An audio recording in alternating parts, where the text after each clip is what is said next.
Well, hey guys, my name is Jesus Rangel, and I'm going to be giving you my informative speech today. So, I'm going to go ahead and be informing you about the benefits of being vegan.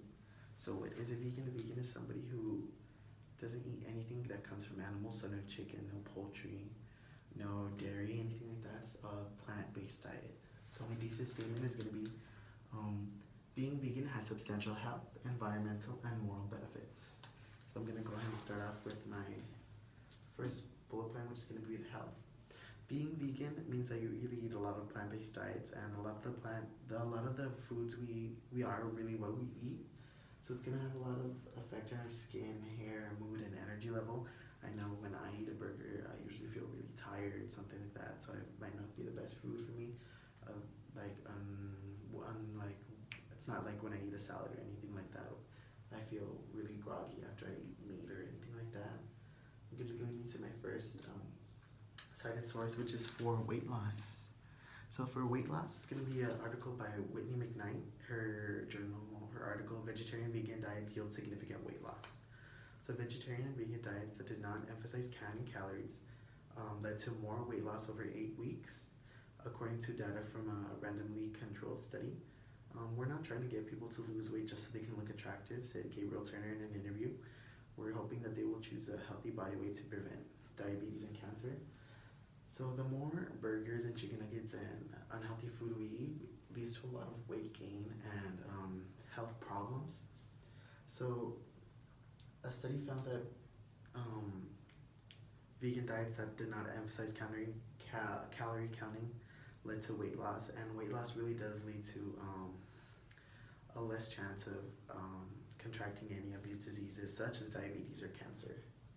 And a lot of people believe that vegans don't get enough nutrients, so that's going to be leading me to my second cited source. So it's going to be by Melissa Virginia and Ann Reeds in their journal Considerations in Planning Vegan Diets. According to both the American Dietetic Association, the American Academy of Pediatrics, well-planned vegan diets can support normal growth and development. So that just shows you that we can still get our protein and our carbohydrates from these plant-based diets. We don't essentially need to get it from meat.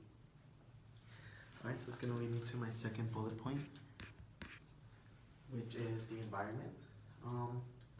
Just a little, well, the more plants we grow, the more oxygen the plants give us, and deforestation is at a declining rate. So 46 to 48,000 square miles of forest are cut down yearly, so that leads to 48 football fields every minute. So that's pretty crazy. It's really impacting the environment.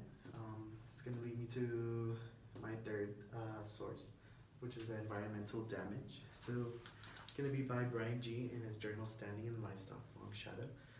The urgency of the realization becomes even more apparent when considering in light of rapidly accelerating rate of meat consumption, which is expected to more than double by 2050 from the 1990 level of 29 million tons per year to 465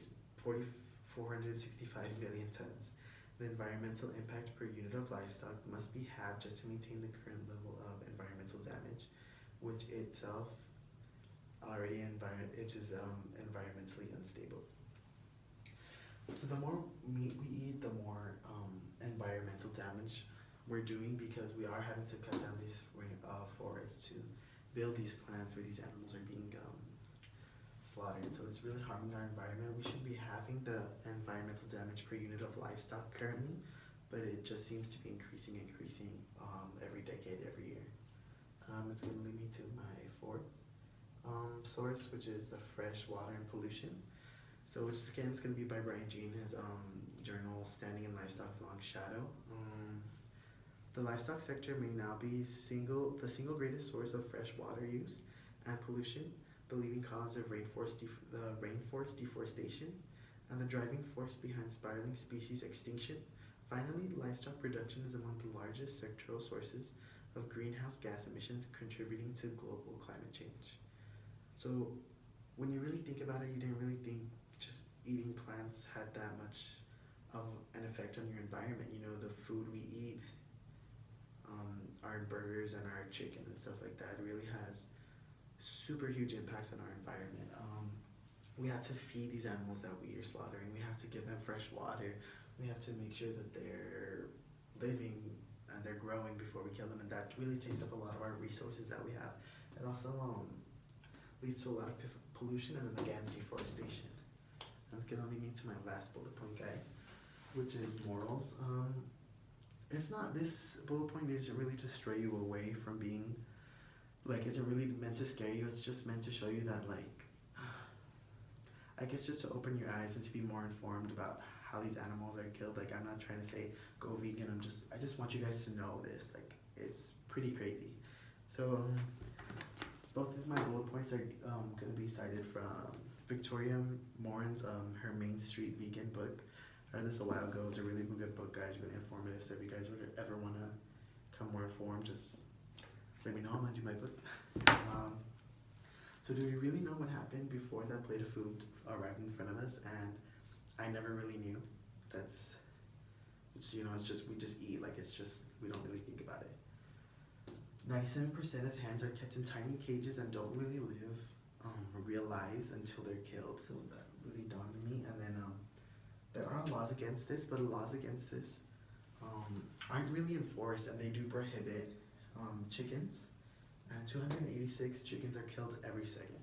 So just to give you guys some perspective, there's 286 chickens killed every second times 60 seconds, so that's 17,160 per minute. Times 6 minutes is 102,960. And I gave you that number because that's probably how long my presentation is going to be. So that's how many chickens were killed during this presentation. So just inform you guys, and I guess I'm going to start off with my conclusion. This presentation really wasn't to scare you or anything. It's really just to inform you about like what being vegan really means and how it can impact your health, impact your environment, and really impact your morals, make you want to change for the better, I guess. It's not persuading you. I just really wanted you guys to know this stuff because it's really crazy. And also that little changes can really make a big impact. Meatless Mondays or maybe just cutting out eggs from your diet can really have big changes. Thank you guys for watching my video, and I hope you guys have a great rest of your day.